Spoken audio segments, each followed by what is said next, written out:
Pighahangaan ngunyan sa social media ang higos asin pagpadaba nin sarong ama para sa iyang pamilya. Apwera kaya sa pagtatricycle, abay pigsasabay man kang 49 anyos na si Tatay Leonardo Roquino kan bagong sirang San Felipe, Naga City ang pagtinda nin peanut butter. Sa Facebook post ni Maria Francia Velasco, mahihiling sa makuha kaning litrato ang mga panindang peanut butter ni Tatay Leonardo. Sa caption kang pasaherong si Velasco, mababa siya sa sarong dating bakery sa Barangay Libuton. Asin huli ta naunambitan kang pasahero ang bakery, digdi naman inaprobitsara ni Tatay Leonardo na itangro ang sa iyang panindang peanut butter. Istorya ni Tatay Leonardo, kasagsagan kang pandemya kampuunan niyang ipagsabay ang pagkayod din tricycle asin pagbenta nin peanut butter. Sabi niya, bilang padre de pamilya na may pigpapaklasing tulong aki, kaipuan niya maging madiskarte. Asin ang pagtinda nin peanut butter, ang saro sa naisipan niyang paagi.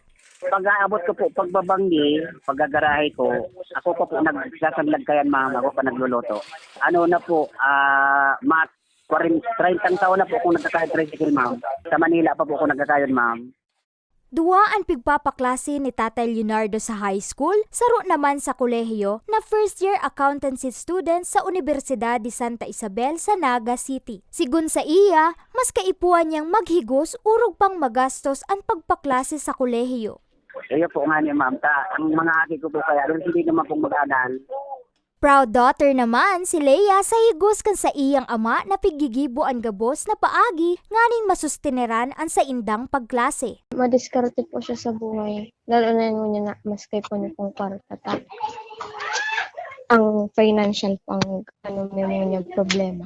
Na mag-ingat lang po siya sa pagkakayod niya. Lalo na po. Kunya na dakulo nagkaka-aksidente. Sigo naman kay Nanay Ningning, ini ang bagay na nung kanya ikakasupog sa iyang esposo. Dati man siyang OFW, alagad pinili niyang magtinir na sana sa taning kan sa iyang pamilya asin tuwangan si Tatay Leonardo sa pagpadakula kat sa indang tulong aki. Mayo na po akong masasabi sa agong ko. Talagang hands-on po sinda sa muya. Maski po ka nasa abroad ako, talagang di po siya nagpabaya. Tabang-tabang po kaming duwa. Para po may ang mga aki mairaos. Grabe kaya mo ngunyan may college na kami. Grabe ang na po, ang ni Agom. Tabang kaming duwa. Sa ngunyan, padagos man giraray sa pagkayod nin tricycle asin pagtinda nin peanut butter si Tatay Leonardo na sindaman mismong mag-agom ang naggigibo. Para sa mga baretang Tatak Bicol, Miriam Manalili, Bicol University Intern.